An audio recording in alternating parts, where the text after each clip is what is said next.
Hello friends, அனைவருக்கும் வணக்கம். இந்த வீடியோவில் 10ஆம் வகுப்பு வரலாறு பகுதியில் இருக்கிற தமிழ்நாட்டில் விடுதலை போராட்டம் அப்படிங்கிற பாடத்தை பார்க்க போகிறோம்.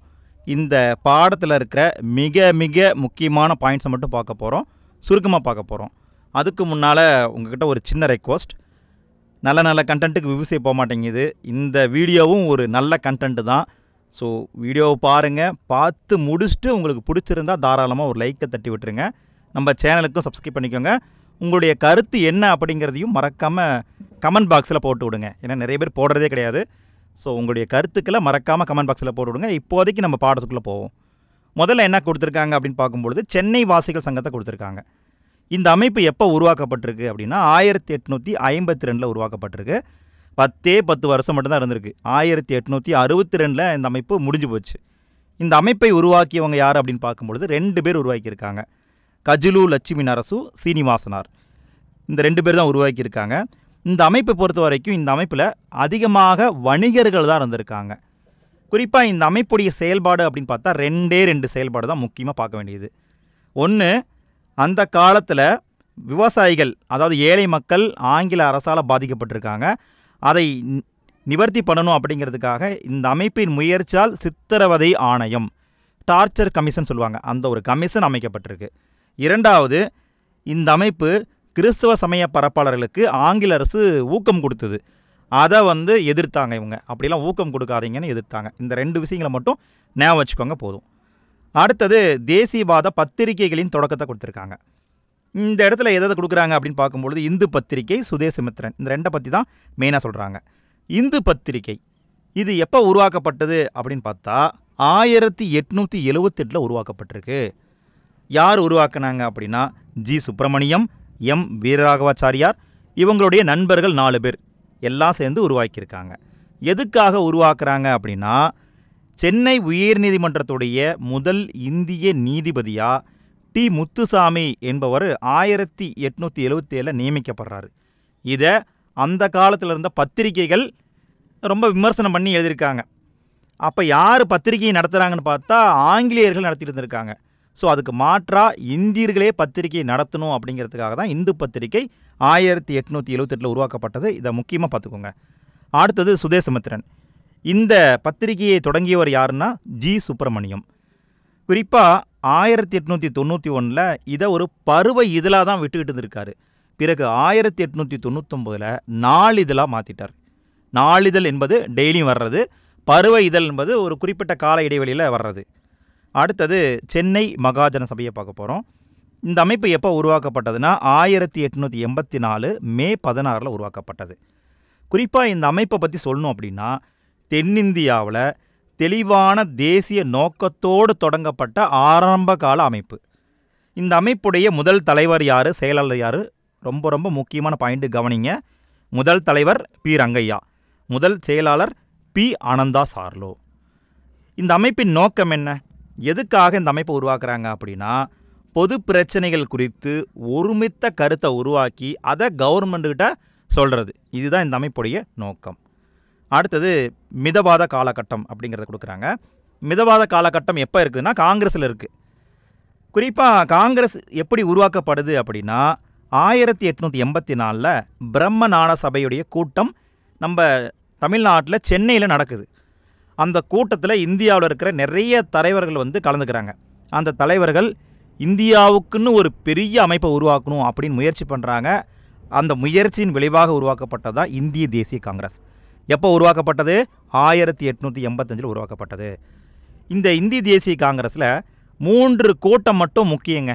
ஃபஸ்ட்டு கூட்டம், 2வது கூட்டம், 3வது கூட்டம். இந்த 3 மட்டும் முக்கியம். இதை மட்டும் பார்த்துக்குவோம். முதல் கூட்டம் எப்போ நடக்குதுன்னா 1885 நடந்துச்சு. எங்கே நடந்ததுன்னா பம்பாயில் நடந்தது. தலைவராக வந்தவர் யாருன்னா WC பானர்ஜி. குறிப்பாக இந்த முதல் கூட்டத்தில் இந்தியாவிலிருந்து 72 பேர் கலந்துக்கிட்டாங்க. எத்தனை பேருங்க? 72 பேர் கலந்துக்கிட்டாங்க. தமிழ்நாட்டிலேருந்து 22 பேர் கலந்துக்கிட்டாங்க. குறிப்பாக தமிழ்நாட்டிலேருந்து போனவங்களில் குறிப்பிடத்தக்கவர் யாருன்னா ஜி சுப்பிரமணியம். இந்த ஜி சுப்பிரமணியம் தாதாபாய் நவ்ரோஜி, கோபாலகிருஷ்ணே கோகலே இவருக்கு இணையானவர் தான் ஜி சுப்பிரமணியம். இது முதல் கூட்டம். 2வது கூட்டம் எப்போ நடந்துச்சுன்னா அடுத்த வருஷம் 1886 நடந்துச்சு. கல்கத்தாவில் நடந்துச்சு. இதன் தலைவர் யார் அப்படின்னு பார்த்தா தாதாபாய் நவ்ரோஜி. அடுத்து 3வது கூட்டம் முக்கியமான கூட்டம். ஏன்னா சென்னையில் நடந்த முதல் காங்கிரஸ் மாநாடு எப்போ நடந்துச்சுன்னா 1887 நடந்துச்சு. தலைவர் யார் அப்படின்னு பார்த்தா பக்ருதீன் தியாப்ஜி. இது எங்கே நடந்துச்சுன்னா சென்னையில் 1000 விளக்கு பகுதியில் மக்கீஸ் திட்டம்னு ஒரு இடம் இருந்தது. அந்த இடத்துல நடந்துச்சு. குறிப்பாக இந்த கூட்டத்தில் கலந்துக்கிட்டவங்க எத்தனை பேர் அப்படின்னு பார்த்தா 607 பேர் கலந்துக்கிட்டாங்க. எத்தனை பேருங்க? 607 பேர். இந்த 607 பேரில் 362 பேர் தமிழ்நாட்டிலேருந்து மட்டுமே கலந்துக்கிட்டாங்க.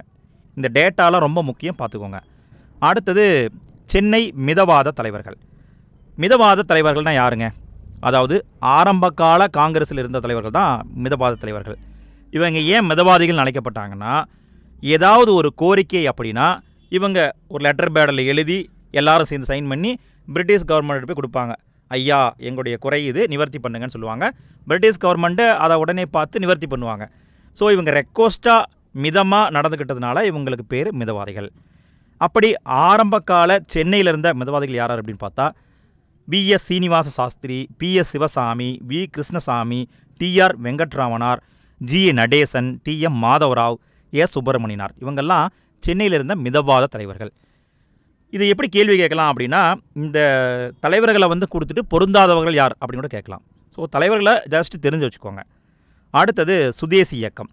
சுதேசி இயக்கம் எப்போ உருவாச்சுன்னா 1905 உருவாச்சு. இந்த சுதேசி இயக்கம் தமிழ்நாட்டிலேயும் மிகப்பெரிய தாக்கத்தை உருவாக்குச்சு. குறிப்பாக இந்த சுதேசி இயக்கத்தின் மூலமாக தான் மக்களை ஒன்று திரட்ட முதல் முறையாக தமிழ் பயன்படுத்தப்பட்டிருக்கு. நல்லா பாருங்கள், சுதேசி இயக்கம் அப்படின்னு ஒன்று தோன்றதுனால தான் தமிழ் மொழி அதிகமான வளர்ச்சி பெற்றிருக்கு. அடுத்தது இந்த காலகட்டத்தில் வந்த முக்கிய இதழ்கள் என்ன அப்படின்னு பார்த்தா இந்தியா, சுதேசமித்திரன். இந்த ரெண்டை மட்டும் பார்த்துக்கோங்க. இந்த சுதேசி இயக்கத்தின் விளைவாகத்தான் சுதேசி நீராவி கப்பல் நிறுவனம் அப்படிங்கிறது உருவாக்கப்பட்டது. எப்போ உருவாக்கப்பட்டதுன்னா 1906 அக்டோபர் 16.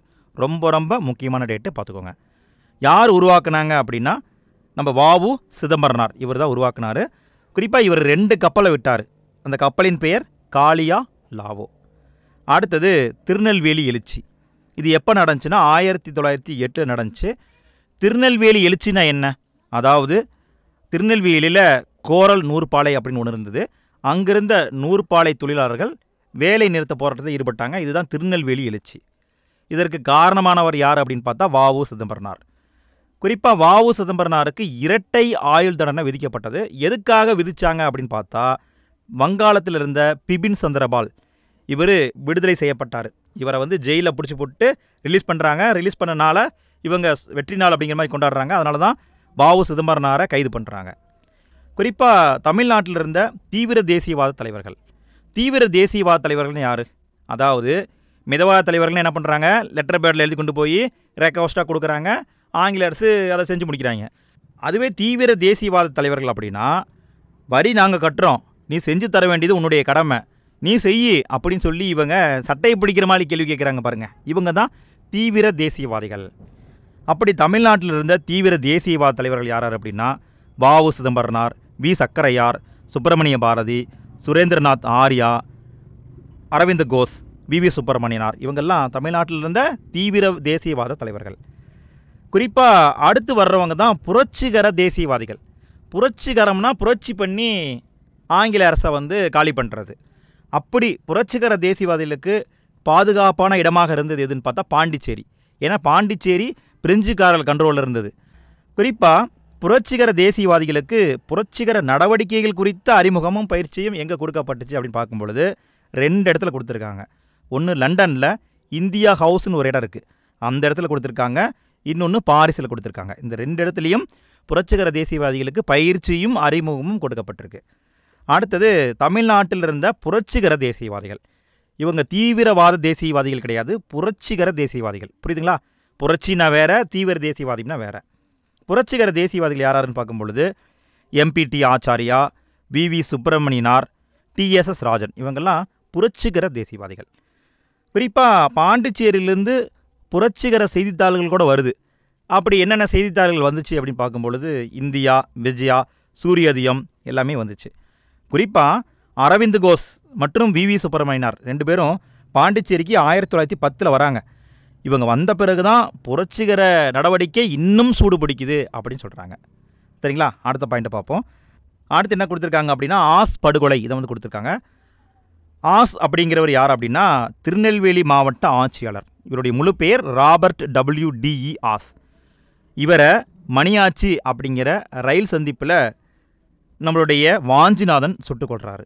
சுட்டு கொன்ற நாள் 1911 ஜூன் 17. இந்த வருஷம், டேட்டு, இடம் மட்டும் பார்த்துக்கோங்க. எங்கே அப்படின்னா மணியாச்சி ரயில் சந்திப்பு. இவர் ஏன் சுட்டு கொள்கிறாரு அப்படின்னா 1904 நீலகண்ட பிரம்மச்சாரி அப்படிங்கிறவரும் அவங்களுடைய நண்பர்கள்லாம் சேர்ந்து பாரத மாதா சங்கம் அப்படிங்கிற சங்கத்தை உருவாக்குறாங்க. என்ன சங்கம்? பாரத மாதா சங்கம் அப்படிங்கிற சங்கம். அந்த சங்கத்தில் இவங்களுக்கு புரட்சிகர நடவடிக்கை பற்றி இவங்களுக்கு கற்றுக் கொடுக்குறாங்க. ஸோ அதனால் கவரப்பட்ட வாஞ்சிநாதன் தான் இப்படி சுட்டு கொன்றவர். அடுத்தது யாரை பார்க்க போகிறோம்னா அன்னி பெசண்ட்டை பார்க்க போகிறோம். அன்னி பெசண்ட் எந்த நாட்டை சேர்ந்தவங்கன்னா அயர்லாந்து நாட்டை சேர்ந்தவங்க. குறிப்பாக இவங்க எதுக்காக வந்தாங்க அப்படின்னா தமிழ்நாட்டில் இருந்த பிரம்மஞான சபையுடைய தலைவராக தான் ஃபஸ்ட்டு ஆரம்பத்தில் வர்றாங்க. பட் இவங்க வந்த பிறகு இந்தியாவுடைய சுதந்திரத்துக்காகவும் இவங்க போராடியிருக்காங்க. குறிப்பாக இவங்களை பற்றி சொல்லும் பொழுது 2 செய்தித்தாள் வெளியிட்டிருக்காங்க, 2 புத்தகத்தை வெளியிட்டிருக்காங்க. செய்தித்தாள் முக்கியம், புத்தகம் முக்கியம், பார்த்துக்கோங்க. செய்தித்தாள் என்னென்ன அப்படின்னா நியூ இந்தியா, காமன்வெல்த், இந்த 2ம் இவங்க விட்ட செய்தித்தாள்கள். அதுவே புத்தகம் அப்படின்னா விடுதலை பெற இந்தியா எப்படி துயருற்றது, இந்தியா ஒரு தேசம், இந்த 2 புத்தகத்தையும் எழுதியிருக்காங்க. அடுத்தது தன்னாட்சி இயக்கத்தை இவங்க கேட்குறாங்க. அதாவது அயர்லாந்தில் தன்னாட்சி இயக்கம் அப்படின்னு ஒரு மெத்தட் இருந்தது. அந்த மெத்தடை இவங்க இந்தியாவிலையும் கொண்டு வரணும், பிரிட்டிஷ் கவர்மெண்ட்டு கொண்டு வாங்கன்னு சொல்லி இவங்க தன்னாட்சி இயக்கத்துக்காக போராடுறாங்க.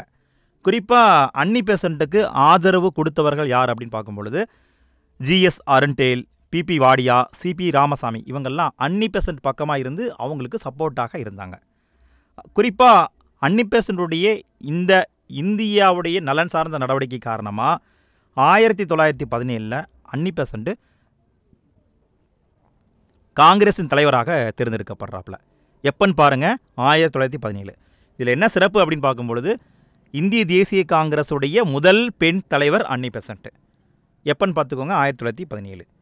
குறிப்பாக இவர் ஒரு புகழ்பெற்ற வாக்கியத்தை சொல்லியிருப்பார். அந்த வாக்கியம் என்ன அப்படின்னா அதிநவீன வசதியுடன் கூடிய ரயிலில் அடிமையாக இருப்பதை விட சுதந்திரத்துடன் கூடிய மாட்டு வண்டியே சிறந்தது அப்படின்னு கொடுத்துருப்பாங்க. சரிங்களா? இங்கே சேர்ந்ததுன்னு இருக்கும், பட் இது டைப்பிங் மிஸ்டேக். சிறந்தது அப்படிங்கிறது தான் கரெக்டான வார்த்தை. அடுத்தது இப்படி இந்தியாவுக்காக போராடினதால இவங்களுக்கு ஆங்கில அரசு ஏகப்பட்ட கஷ்டத்தை கொடுத்தது.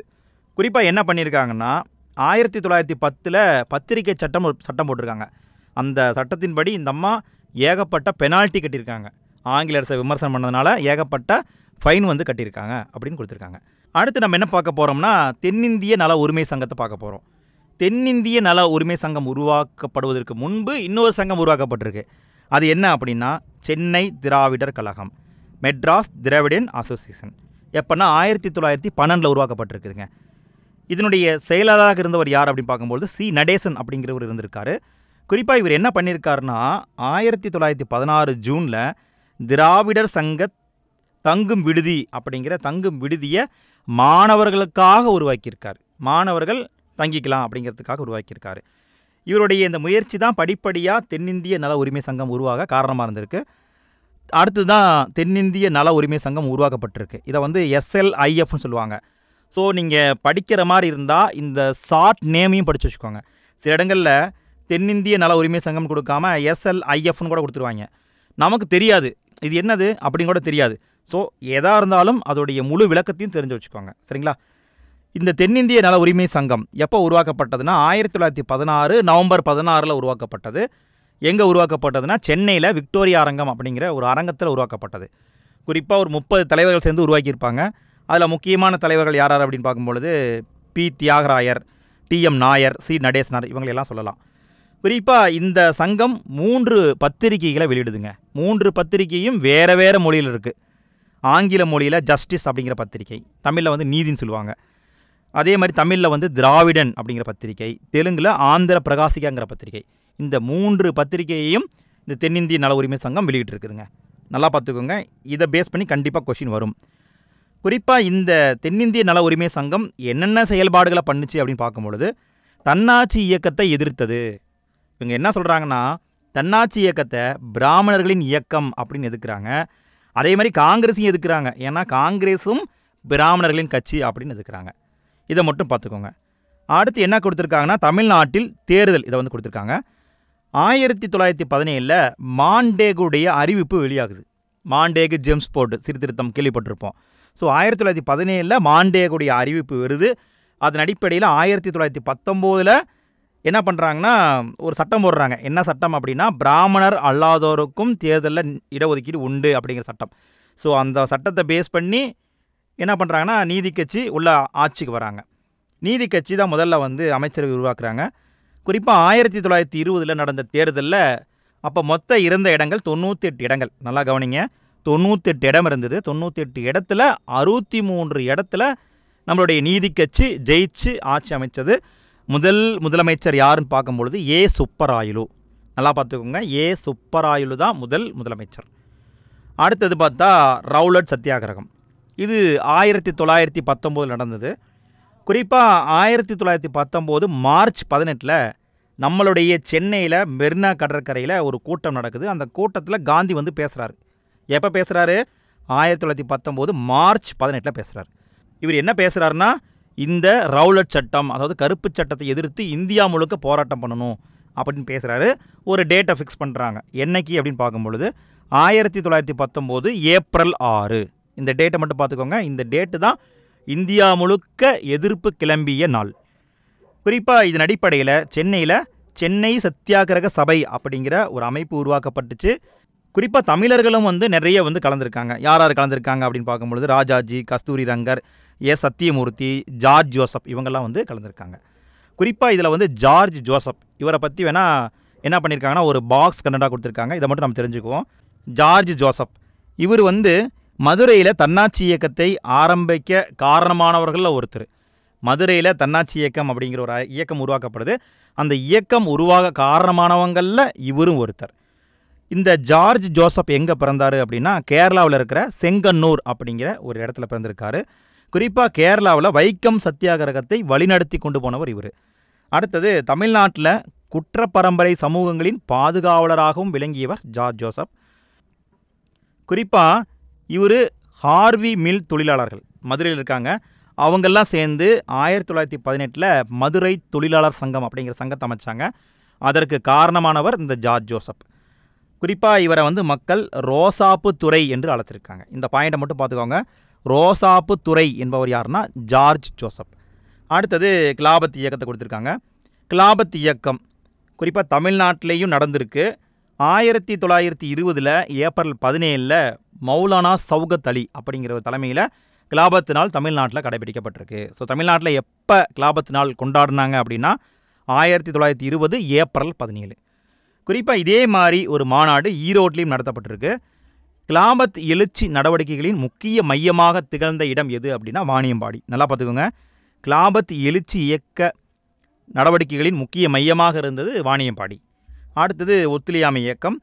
ஒத்துழையாமை இயக்கத்தில் தமிழ்நாட்டில் யார் யார் தலைமை தாங்கி நடத்தினாங்க அப்படின்னு பார்க்கும்பொழுது ராஜாஜியும் தந்தை பெரியாரும் தான் ஒத்துழையாமை இயக்கத்தை நடத்தியிருக்காங்க. ஸோ 2 தலைவர்களும் முன்னின்று நடத்தியிருக்காங்க. குறிப்பாக முஸ்லீம் லீக்குடைய சென்னை கிளையை நிறுவிய யாகூப் ஹசன் அப்படிங்கிறவரோட ராஜாஜி நெருக்கமாக செயல்பட்டிருக்காரு. முஸ்லீம் லீக்குடைய சென்னை கிளையை உருவாக்கியவர் யாருன்னா யாகூப் ஹசன். இவர் கூட ராஜாஜி நெருக்கமாக இருந்திருக்காரு. குறிப்பாக இந்த ஒத்துழையாமை இயக்கத்தின் போது தான் காங்கிரஸ் தொண்டர்கள் அணி அப்படிங்கிற ஒரு அணி உருவாக்கப்பட்டிருக்கு. நல்லா பாருங்கள், ஒத்துழையாமை இயக்கத்தின் போது தான் காங்கிரஸ் தொண்டர்கள் அணி அப்படிங்கிற ஒரு அணி உருவாக்கப்பட்டிருக்கு. அடுத்தது வரிகொடா இயக்கம். ஒத்துழையாமை இயக்கத்தின் இன்னொரு பகுதி தான் வரிகொடா இயக்கம். வரிகொடா இயக்கம் எங்கே நடந்தது அப்படின்னா தஞ்சாவூரில் நடைபெற்றது. நல்லா பார்த்துக்கோங்க, வரிகொடா இயக்கம் தஞ்சாவூரில் நடைபெற்றது. குறிப்பாக 1921 நவம்பரில் சட்ட மறுப்பு இயக்கம் தொடங்கப்படுவது அப்படிங்கிறத முடிவு பண்ணாங்க. அதன் அடிப்படையில் 1922 ஜனவரி 13 இங்கிலாந்து நாட்டை சேர்ந்த வேல்ஸ் இளவரசர் இந்தியாவுக்கு வராரு. குறிப்பாக தமிழகம் வராரு. அதை வந்து புறக்கணிக்கிறாங்க. ஸோ வேல்ஸ் இளவரசர் எப்போ வந்தார்னா 1922 ஜனவரி 13 வந்தார்.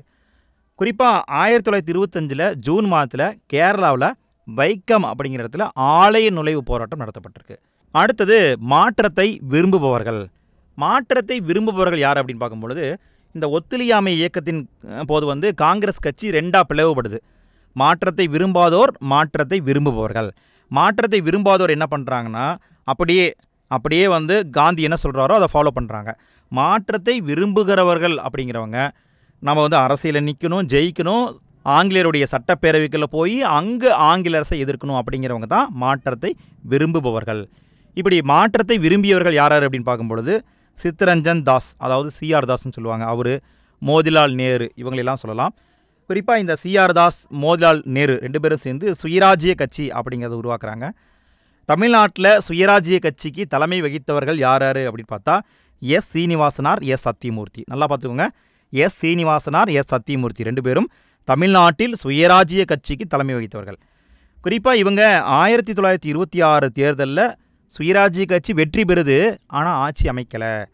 இதனால் அப்போ இருந்த சுயேட்சை வேட்பாளரான பி சுப்பராயன் அப்படிங்கிறவர் சுயராஜ்ய கட்சி ஆதரவோடு 1926 முதலமைச்சராக மாறுறாரு. அடுத்தது நீலன் சிலை அகற்றும் போராட்டம். இது எப்போ நடந்துச்சுன்னா 1927 நடந்துச்சு. குறிப்பாக எங்கே நடந்துச்சு அப்படின்னு பார்க்கும்பொழுது சென்னையில் மவுண்ட் ரோடு அப்படிங்கிற இடத்துல நடந்துச்சு. அங்கே தான் வந்து கர்னல் நீல் அப்படிங்கிறவுடைய சிலை வச்சுருந்தாங்க. அந்த சிலையை அகற்றணும் அப்படின்னு சொல்லிட்டு மக்கள் வந்து போராட்டம் பண்ணுறாங்க. இந்த போராட்டத்துக்கு தலைமை வகித்தவர் யார் அப்படின்னு பார்க்கும்பொழுது எஸ்என் சோமயாஜுலு அப்படிங்கிறவர். இவர் திருநெல்வேலி மாவட்டத்தை சேர்ந்தவர். குறிப்பாக இந்த சிலை எப்போ தான் அகற்றப்படுது அப்படின்னு பார்க்கும்பொழுது 1937 ராஜாஜி காலத்தில் தான் அகற்றப்படுது. அந்த சிலையை அப்படியே எடுத்துகிட்டு போய் சென்னை அருங்காட்சியகத்தில் வச்சுட்டாங்க. அடுத்தது சைமன் குழு புறக்கணிப்பு. சைமன் குழு எப்போ உருவாக்கப்பட்டதுன்னா 1927 உருவாக்கப்பட்டது. சைமன் குழுவுக்கு இன்னொரு பேர் இருக்குது. என்ன பேர்னா இந்திய சட்டப்பூர்வ ஆணையம் அப்படின்னு பேர். இந்த சைமன் குழுவுடைய தலைவர் யாருன்னு பார்த்தா சர் ஜான் சைமன். இந்த குழு இந்தியாவுடைய எதிர்காலத்தை பற்றி யோசிக்க அங்கே இங்கிலாந்துலேருந்து வருது, இந்தியாவை பற்றி ஆராய்ச்சி பண்ணி கருத்துக்களை வழங்குறதுக்காக. பட் இதில் யாருமே இந்தியர்கள் இல்லை அப்படிங்கும் பொழுது இந்தியர்கள் வந்து எதுக்குறாங்க. குறிப்பாக இந்த சைமன் குழு சென்னைக்கு எப்போ வந்துச்சு அப்படின்னா 1929 பிப்ரவரி 18 வந்துச்சு. நல்லா பார்த்துக்கோங்க, ஹைலைட்டான பாயிண்ட்டே இது தாங்க. சைமன் குழு எப்போ வந்துச்சுன்னா 1929 பிப்ரவரி 18 வந்துச்சு. குறிப்பாக அப்போ வந்து சென்ற இடத்துல எல்லாம் எதிர்ப்பு கிளம்புச்சு. தமிழ்நாட்டில் சைமன் குழு எதிர்ப்பு தலைவர் யார் அப்படின்னு பார்க்கும்பொழுது எஸ் சத்தியமூர்த்தி. சென்னையில் எஸ் சத்தியமூர்த்தி அவருடைய தலைமையில் சைமன் எதிர்ப்பு பிரச்சார குழு வந்து உருவாக்கப்பட்டிருக்கு. இந்த சைமன் குழுவுக்கு மாற்றாக இந்தியர்கள்லாம் சேர்ந்து ஒரு குழு அமைச்சாங்க. அந்த குழு தான் வந்து மோதிலால் நேரு குழு. அடுத்தது சட்டமறுப்பு இயக்கம். சட்டமறுப்பு இயக்கத்தை பொறுத்த வரைக்கும் 1927 சென்னையில் இந்திய தேசிய காங்கிரஸுடைய ஆண்டு கூட்டம் நடந்துச்சு. எப்போ நடந்துச்சு? 1927 சென்னையில் நடந்துச்சு. அப்போ என்ன தீர்மானம் பண்ணாங்க அப்படின்னா, இந்திய தேசிய காங்கிரஸுடைய முழுமையான இலக்கு என்ன அப்படின்னா, அதாவது சுதந்திரம்தான், முழுமையான சுதந்திரம் தான் எங்களுடைய இலக்கு அப்படிங்கிறத ஃபஸ்ட்டு சொன்ன மாநாடே சென்னை மாநாடு தான். இதை பேஸ் பண்ணி 1929 நடந்த லாகூர் மாநாட்டில் பூர்ண சுயராஜ்யம் தான் இலக்கு அப்படின்னு தீர்மானத்தை கொண்டு வந்தாங்க. இங்கே முடிவு பண்ணாங்க, பட் தீர்மானம் கொண்டு வந்தது எங்கே? லாகூரில் தீர்மானம் பண்ணாங்க. இதன் அடிப்படையில் 1930 ஜனவரி 26 ராவி நதிக்கரையில் முவர்ண கொடியை ஜவஹர்லால் நேரு ஏற்றினார். இந்த பாயிண்ட் தான் ஹைலைட்டான பாயிண்ட், பார்த்துக்கோங்க. எந்த நதிக்கரை, முவர்ண கொடி எப்போ ஏற்றப்பட்டது, இதை பார்த்துக்கோங்க. அடுத்து தண்டி யாத்திரை. தண்டி யாத்திரையை காந்தியடிகள் எப்போ தொடங்கினாங்கன்னா 1930 மார்ச் 12 தொடங்கினார். இதை பேஸ் பண்ணி தமிழ்நாட்டிலையும் இந்த உப்பு சத்தியாகிரகம் அப்படிங்கிறது நடத்தப்பட்டுச்சு. குறிப்பாக இதை பொறுத்த வரைக்கும் 2 இடத்துல நடத்தியிருக்காங்க. சென்னையிலையும் நடத்தியிருக்காங்க, வேதாரண்யத்திலையும் நடத்தியிருக்காங்க. முதல்ல வேதாரண்யத்தை பார்ப்போம். வேதாரண்யம் உப்பு சத்தியாகிரகம் எப்போ தொடங்கப்பட்டதுன்னா 1930 ஏப்ரல் 13 தொடங்கியிருக்காங்க. திருச்சிராப்பள்ளியிலேருந்து வேதாரண்யம், அது எங்கே இருக்குன்னா தஞ்சாவூரில் இருக்குது, அது வரைக்கும் போயிருக்காங்க. எப்போ ஸ்டார்ட் ஆச்சுன்னா ஏப்ரல் 13 ஸ்டார்ட் ஆச்சு, முடிஞ்சது ஏப்ரல் 28. தலைவர் யார் அப்படின்னு பார்க்கும்பொழுது தலைமை வந்து ராஜாஜி. இவர் தலைமையில் 100 பேர் வந்து உப்பு சத்தியாகிரகத்துக்கு போயிருக்காங்க. குறிப்பாக ராஜாஜி தலைமையில் 12 பேர் உப்பு சட்டத்தை மீறி உப்பு காய்ச்சி சட்டங்களை வந்து மீறியிருக்காங்க. ஸோ இந்த பாயிண்ட்டையும் பார்த்துக்கோங்க. அடுத்தது இதே மாதிரியான உப்பு சத்தியாகிரகம் எங்கே நடந்திருக்குன்னா சென்னையில் நடந்திருக்கு. குறிப்பாக இதுக்கு தலைவராக இருந்தவங்க யார் அப்படின்னு பார்க்கும்பொழுது டி பிரகாசம், கே நாகேஸ்வர ராவ். இந்த 2 பேரும் சென்னையில் உதயவனம் அப்படிங்கிற இடத்துல சென்னை உப்பு சத்தியாகிரகத்தை அங்கே ஆரம்பிக்கிறதுக்கு ஒரு கூடாரமெல்லாம் போட்டு வச்சுருக்காங்க. அடுத்தது முதல் பெண்மணி. முதல் பெண்மணி எதுக்கு அப்படின்னு பார்க்கும்பொழுது உப்பு சட்டத்தை மீறியதுக்காக அபராதம் கட்டிய முதல் பெண்மணி யார் அப்படின்னு பார்க்கும்பொழுது ருக்மணி லட்சும்பதி. ரொம்ப ரொம்ப ஹைலைட்டான பாயிண்ட்டு, பார்த்துக்கோங்க. அடுத்தது ஆர்யா என்ற பாசியம். 1932 ஜனவரி 26 சென்னையில் வந்து புனித ஜார்ஜ் கோட்டை அப்படிங்கிற ஒரு கோட்டை இருக்குதுங்க. அந்த கோட்டையுடைய உச்சியில் தேசிய கொடியை ஏற்றினார் ஒருத்தர். அவர் யாருன்னா அவர் தான் ஆர்யா என்ற பாசியம். அடுத்தது திருப்பூர் குமரனுடைய வீரமரணம். இவருடைய முழு பெயர் ஓகேஎஸ்ஆர் குமாரசாமி. எப்போன்னா 1932 ஜனவரி 11 தான் இறந்தார். அடுத்தது முதல் காங்கிரஸ் அமைச்சரவை எப்போ உருவாக்கப்பட்டதுன்னா 1937 உருவாக்கப்பட்டது. இந்த முதல் காங்கிரஸ் அமைச்சரவையை அமைத்தவர் யார் அப்படின்னு பார்த்தா ராஜாஜி. அடுத்தது ராஜாஜி நிறைய செயல்பாடுகளை பண்ணினார். அதை வந்து கொடுத்துருக்காங்க, பார்த்துக்கோங்க. மதுவிலக்கை சேலத்தில் வந்து அறிமுகம் பண்ணார். நல்லா எடுத்துக்கோங்க, முக்கியமான பாயிண்ட்டு. மதுவிலக்கு எங்கே அறிமுகம்னா சேலத்தில் அறிமுகம் செய்யப்பட்டது. அடுத்தது விற்பனை வரியை அறிமுகம் பண்ணியிருக்காரு. குறிப்பாக டி பிரகாசம் அவருடைய முயற்சினால் ஜமீன்தார்களின் பகுதிகளை சார்ந்த குத்தகைதாரர்கள் நிலை குறித்து ஆராய விசாரணை குழு அப்படிங்கிற குழு அமைக்கப்பட்டிருக்கு. குறிப்பாக இவங்க காலத்தில் தான் 1939 ஜூலை 9 மதுரை மீனாட்சியம்மன் கோயிலில் ஆலய நுழைவு போராட்டம் அப்படிங்கிறது நடந்திருக்கு. யார் நடத்துகிறாங்க அப்படின்னு பார்க்கும்பொழுது மதுரை ஹரிசன சேவக் சங்கத்தின் தலைவர் வைத்தியநாத தேசிகர் அப்படிங்கிறவரும் அதனுடைய செயலாளராக இருந்த எல்என் கோபாலசாமி, இந்த 2 பேரும் சேர்ந்து தான் ஆலய நுழைவு போராட்டத்தை முன்னெடுத்து நடத்தி போகிறாங்க. அடுத்து என்ன கொடுத்துருக்காங்கன்னா 1939 கோவில் நுழைவு அங்கீகார இழப்பீட்டு சட்டம் அப்படிங்கிற சட்டம் போடப்பட்டிருக்கு. அடுத்தது இந்தி எதிர்ப்பு போராட்டம். இது இந்தியன்னு வந்துருச்சு, பட் டைப்பிங் மிஸ்டேக்கு, அட்ஜஸ்ட் பண்ணிக்கோங்க. இந்தி எதிர்ப்பு போராட்டம். இந்தி எதிர்ப்பு மாநாடு எங்கே நடத்தப்பட்டதுன்னா சேலத்தில் தாங்க நடத்தப்பட்டது. முக்கியமான பாயிண்ட்டுங்க. இந்தி எதிர்ப்பு மாநாடு எங்கே நடத்தப்பட்டதுன்னா சேலத்தில் நடத்தப்பட்டது. குறிப்பாக இந்தி எதிர்ப்பு மாநாட்டுக்கு ஆதரவாக 2 பேர் வந்து வீர மரணம் அடைஞ்சிருக்காங்க. யாருன்னு பார்த்தா தாளமுத்து நடராஜன். அடுத்தது வெள்ளையனே வெளியேறு இயக்க தீர்மானம். இது எப்போ போடப்பட்டதுன்னா 1942 ஆகஸ்ட் 8 வந்து தீர்மானம் போடப்பட்டிருக்கு. அடுத்தது புக் பேக் கொஸ்டினை பார்ப்போம். முதல்ல சரியான விடையை தேர்வு செய்க. இதை பார்க்கலாம். முதல் கேள்வி, சென்னை மகாஜன சபையின் முதல் தலைவர் யார்? முன்னாடி தான் பார்த்தோம். முதல் தலைவர் பி ரங்கையா. இரண்டாவது கேள்வி, இந்திய தேசிய காங்கிரஸின் 3வது மாநாடு எங்கே நடைபெற்றது? முன்னதான் சொன்னேன், எங்கே நடந்துச்சு? சென்னையில் 1000 விளக்கு என்ற பகுதியில் நடந்தது.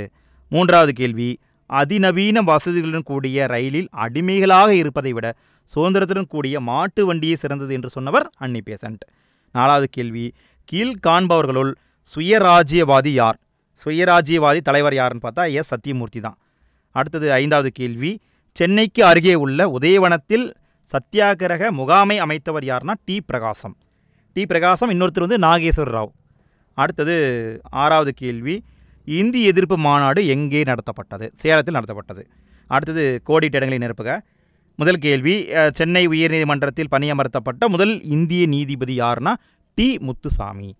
இரண்டாவது கேள்வி, பாரத மாதா சங்கம் என்ற இரகசிய அமைப்பை நீலகண்ட பிரம்மச்சாரி தொடங்கினார். மூன்றாவது கேள்வி, சென்னையில் தொழிற்சங்கங்களை தொடங்குவதில் முன்னோடியாக திகழ்ந்தவர் யார்னா சிங்காரவேலர். இன்னொருத்தர் வந்து பிபி வாடியா, இவரும் வருவார். ஸோ 2 பேருமே யாரை கொடுத்தாலும் ஓகே தான். அடுத்தது நாலாவது கேள்வி, சென்னையில் முதலாவது காங்கிரஸ் அமைச்சரவை அமைத்தவர் ராஜாஜி. அடுத்த ஐந்தாவது கேள்வி, முஸ்லீம் லீக்குடைய சென்னை கிளையை உருவாக்கியவர் யார்னா யாகூப் ஹசன். ஆறாவது கேள்வி, 1932 ஜனவரி 26 புனித ஜார்ஜ் கோட்டையின் உச்சியில் தேசிய கொடியை ஏற்றியவர் யார்? ஆர்யா என்ற பாசியம். அடுத்தது சரியான கூற்றை தேர்வு செய்யவும். ஒவ்வொரு கூற்றாக பார்ப்போம். முதல் கேள்வி, முதல் கூற்று, சென்னை வாசிகள் சங்கம் 1852 உருவாக்கப்பட்டது. கரெக்டு தான். இரண்டாவது கூற்று, தமிழில் வெளிவந்த தேசிய பருவ இதழான சுதேசிமித்திரன் 1891 தொடங்கப்பட்டது. கரெக்டு தான். மூன்றாவது பாயிண்ட்டு, குடிமை பணி தேர்வுகள் இந்தியாவில் மட்டுமே நடத்தப்பட வேண்டும் என சென்னை மகாஜன சபை கூறியது. தப்பு, இப்படியெல்லாம் சொல்லலை. நாலாவது கூற்று, பிஎஸ் சீனிவாச ரார் ஒரு தீவிர தேசியவாதி. இவர் தீவிர தேசியவாதி கிடையாது, இவர் வந்து மிதவாத தேசியவாதி. ஸோ அப்போ கூற்று 1 மற்றும் 2 தான் சரி. அடுத்து இரண்டாவது கேள்வி, முதல் கூற்று, ஒத்துழையாமை இயக்கத்தில் பெரியார் பங்கேற்கவில்லை. பெரியார் தானே பங்கேற்றாரு. பெரியாரும் ராஜாஜி 2 பேரும் தான் தலைமையேற்று நடத்தியிருப்பாங்க. இரண்டாவது கூற்று, முஸ்லீம் லீக்கை சார்ந்த யாகூப் ஹசனுடன் ராஜாஜி நெருக்கமாக பணியாற்றினார். கரெக்டு. மூன்றாவது கூற்று, ஒத்துழையாமை இயக்கத்தில் தொழிலாளர்கள் கலந்து கொள்ளவில்லை. என்னப்பா அநியாயமாக இருக்குது, தொழிலாளர்கள் தானே கலந்துக்கிட்டாங்க. ஸோ அப்போ இது கூற்று தப்பு. நாலாவது கூற்று, தமிழ்நாட்டில் கள்ளுக்கடைகளுக்கு முன்பாக மறியல் செய்யப்படவில்லை. தப்பு, மறியல் பண்ணாங்க. ஸோ அப்போ கூற்று 2 மட்டும் சரி. அடுத்தது பொறுத்துக, சென்னை வாசிகள் சங்கம் இது வந்து சித்திரவதை ஆணையம் உருவாக்க காரணமாக இருந்தது. ஈவேரா வைக்கம் வீரர் அழைக்கப்படுறாரு. எஸ்என் சோமயாஜுலு இவர் தான் நீல் சிலை அகற்றும் போராட்டத்துக்கு தலைமை வகித்தவர். வேதாரண்யம் வந்து உப்பு சத்தியாகிரகம். தாளமுத்து வந்து இந்திய எதிர்ப்பு போராட்டம். இதே மாதிரி 10th வரலாறுக்கும் ஃபுல்லாக வீடியோ போட்டாச்சுங்க. ஆக்சுவலாக வீடியோ போட்டு முடிச்சாச்சு. எல்லாத்தையும் பிளேலிஸ்ட் வந்து எண்டு ஸ்க்ரீனில் கொடுக்குறேன். கிளிக் பண்ணி ஒவ்வொரு வீடியோ பார்த்துக்கோங்க. மீண்டும் அடுத்த வீடியோ சந்திக்கலாம். நன்றி. பாய் பாய்.